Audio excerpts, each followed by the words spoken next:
Il est temps d'abandonner le péché. Jésus a dit répentez-vous. Le serpent est dans l'église. 2 Timothée 4, verset 3. Le temps vient où les hommes ne voudront plus rien savoir du message authentique. Il y a deux types de messages. Le message authentique et le message inauthentique. Le message authentique nous donne de regarder vers le ciel, d'espérer l'éternité auprès de lui. Le message inauthentique se charge de nous garder sur la terre. Le message authentique réjouit le cœur de Dieu et impose la présence de Dieu dans l'église locale. Imprègne la crainte de Dieu dans le cœur des hommes. Glorifie Jésus au milieu des hommes. Le message inauthentique réjouit le cœur du pasteur. Le message inauthentique chasse la présence de Dieu. Adam et Ève, la Bible déclare dans Genèse, lorsque l'animal le plus rusé a infiltré le jardin d'Éden, a séduit l'homme.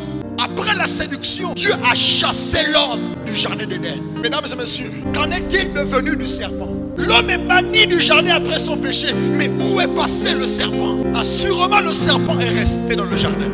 Aujourd'hui, le message authentique est chassé de l'église. Les gens ont la démangeaison d'écouter des choses agréables. Le message inauthentique, le message de la séduction. J'entends par là que le message authentique n'est pas forcément agréable. Le message authentique n'est pas forcément ce que l'on veut entendre lorsqu'on aime le péché. Où sont passés ces messages? Lorsqu'on les écoutait, on avait juste envie de se repentir. On avait juste envie de changer de vie. Où sont ces messages? Où on sentait la sainteté de Dieu, où on voulait ressembler à Jésus? Où sont ces messages? Le message authentique a été banni. On a conservé le message de la séduction, le message qui plaît, le message qui arrange, le message qui fait rentrer les dîmes et les offrandes, qui gonfle le compte bancaire du pasteur. Voilà pourquoi tu as ta copine, ne te dérange pas tant que les dîmes rentrent. Non, ils vont se repentir, ne dérangez pas les gens. Non, il faut voir la méthode, il faut la déontologie, la manière de parler de repentance.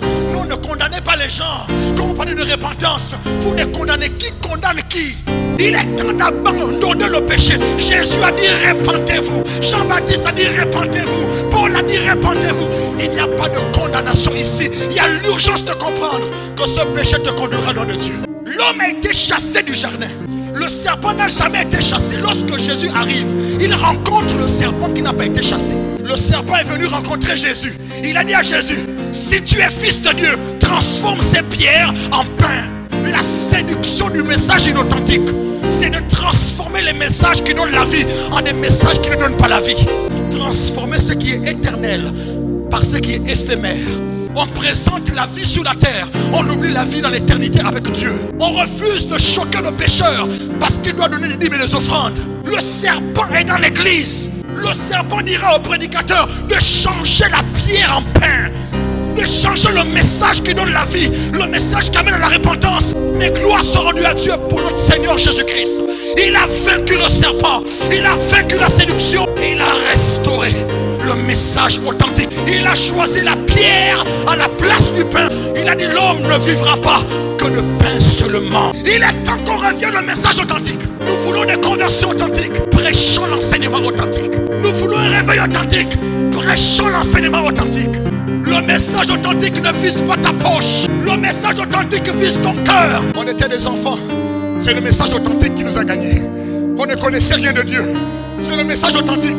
On pleurait à l'église parce que nous prêchions le message authentique. On pensait à l'enlèvement. On voulait voir Jésus. On voulait se repentir pour voir Jésus. Lorsque nous parlait de l'enfer, on ne voulait pas être en enfer. Pourquoi? On voulait être avec Jésus.